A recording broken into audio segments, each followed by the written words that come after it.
Hello everyone. Today we're going to be changing the burrs in a DF64 Gen 2 grinder. For this job we're going to need a few tools. The first is a Phillips head screwdriver.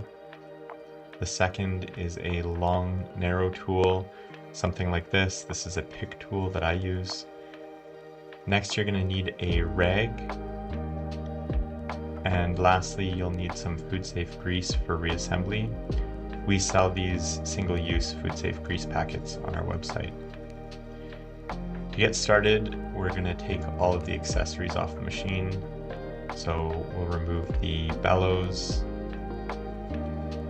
the anti-popcorn shield. Next, we're going to remove the dial indicator arrow. We'll loosen the thumb screw at the back and then lift this off. Next, we will remove the grinder's adjustment collar.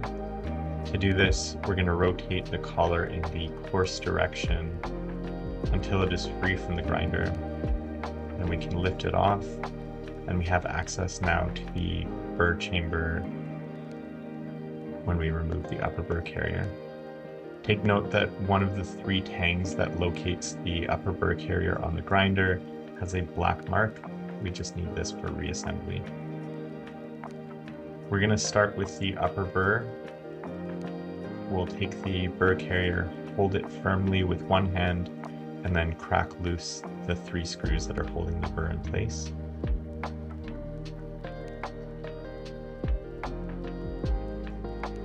Once those are loose, you can take them out the rest of the way. Then you can lift the burr out of the carrier. Make sure not to lose the screws. We'll take note that under this burr there are often shims for alignment. Since we're changing the burrs, we're going to be removing these shims. After changing the burrs, you can perform alignment again and shim the new burrs.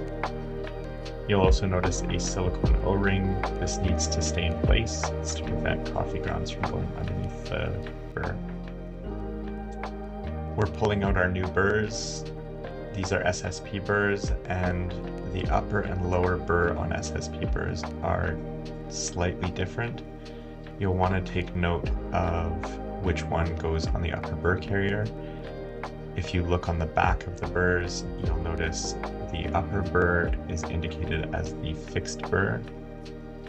We're going to put that down on the burr carrier, lining up the screw holes, and then just lightly tighten each of the screws. Don't fully tighten them on the first go around.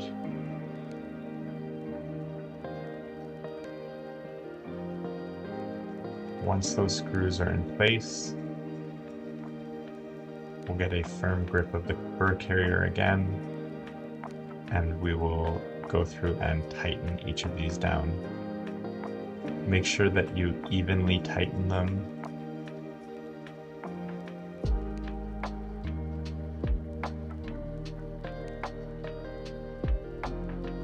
Now we're going to change the burr on the lower burr carrier. This is still attached to the machine, and it's going to want to rotate while we're doing this, so we're going to use our pick tool to hold the burr carrier in place. We'll place it gently down the chute and rotate the burr carrier so that it's resting on that tool, and then we can loosen the three screws without that burr carrier rotating. Once those are loose, we'll pull that pick tool out of the way, and we'll remove the screws the rest of the way.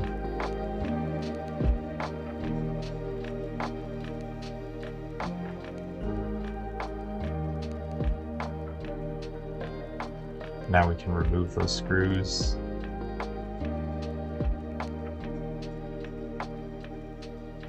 And we can remove the lower burr. The pick tool can help with getting that lower burr out as well. With this burr out, you'll take note again that there is a silicone O-ring. Again, this is to prevent coffee grounds from going in underneath the burr. Make sure that silicone gasket is in place before installing the new burr. This is the lower SSP burr. You can see it says rotary on the bottom, meaning that it is the burr that is rotating. We'll put it down in place, line up the screw holes, and again, loosely install 3 screws.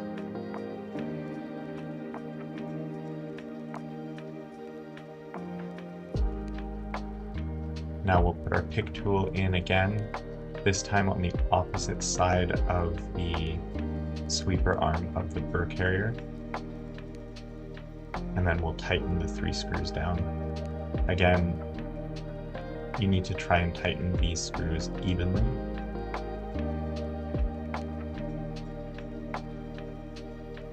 Now that the burrs are installed, we're going to prep the grinder to be put back together. The first thing we'll do is clean off the threads for the adjustment collar. There's the threads on the body of the grinder as well as on the collar itself. You want to make sure that there isn't any debris like coffee grounds or otherwise on the threads. And then we're going to reapply some grease. You can use your finger to apply this. You just want to apply a thin layer to the threads, and then another thin layer to the inner ring where the adjustment collar contacts the upper burr carrier.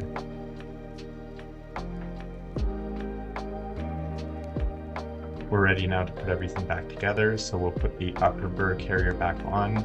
Remember that this tang with the black mark is going to point towards the back. This is just to keep the original alignment of the burrs. We're going to install the adjustment collar. It should not take a lot of force to get the adjustment collar started. If you're finding that it's difficult to turn, you need to back it off, check that the threads are clean, and then make sure that you're not cross-threading as you thread the collar back into place. You'll start to feel some resistance as you get closer to the 0 point. At this point, you can make small adjustments and rotate that lower burr carrier to find where the burrs just start to contact and rub against each other. This will be your 0 point.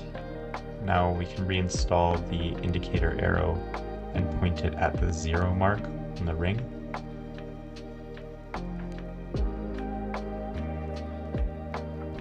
After installing this, we'll back off away from that 0 point, and we're going to plug the grinder in and double check that we've zeroed it properly. We'll turn the grinder on and we'll slowly ease up to that 0 point, listening for that burr contact, which should sound like a very slight chirp sound. Once we hear it, that's our 0 point, and we'll back off of it and then adjust the dial indicator arrow if necessary. So you've finished installing your new burrs. If you'd like to learn how to align your new burrs, you can check out our burr alignment video. Thanks for watching.